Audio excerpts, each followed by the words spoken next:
کبھی بھی اس شخص کا اعتبار نہ کرنا جو اپنی پارسائی کا چرچا خود کرے۔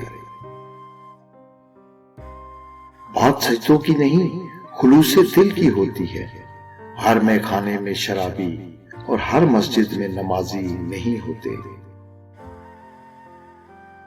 جس شخص کی خوبیوں کے اعتراف کا آپ میں حوصلہ نہیں، اس پر تنقید کا کوئی حق آپ کو نہیں مل سکتا۔ زندگی میں اگر کچھ پانا چاہتے ہو تو اپنے طریقے بدلو، نہ کہ ارادے۔ نماز روزہ اچھی چیز ہے، لیکن غرور و حسد دل سے دور کرنا ان کو زیادہ اچھا بنا دیتا ہے۔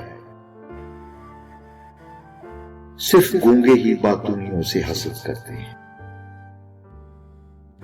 حاسد ہر وقت مصیبت اور غم میں مبتلا رہتا ہے۔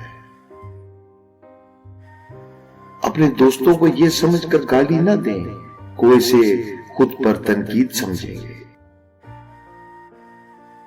دنیا میں بس دو ہی قوتیں ہیں، تلوار اور جذبہ، اور آخرکار جذبہ تلوار پر فتح حاصل کر ہی لیتا ہے۔ حاسد لوگ کسی کے زوال نعمت سے خوش ہوتے ہیں۔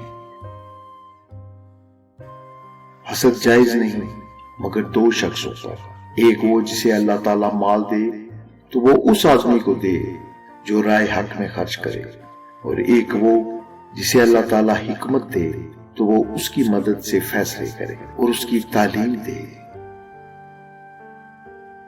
اکیلے رہنا، اکیلے لڑنا اور اکیلے جینا سیکھو۔ دنیا کسی کی نہیں ہوتی۔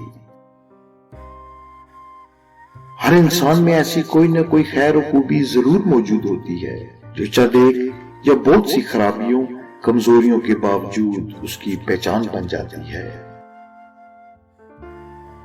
کڑوا سچ بہت اچھا ہوتا ہے، لیکن یہ جتنے آسان الفاظ میں بیان کیا جائے گا اتنا ہی زیادہ اثر انداز ہوگا۔ سارے دکھوں اور آلام و مصائب کا سبب خود غرضی، جہالت اور بے راہ روی ہے۔ ان برائیوں سے نجات پا کر تم دکھوں سے نجات حاصل کر لو گے۔ اللہ تعالیٰ آپ کا حامی اور ناصر ہو۔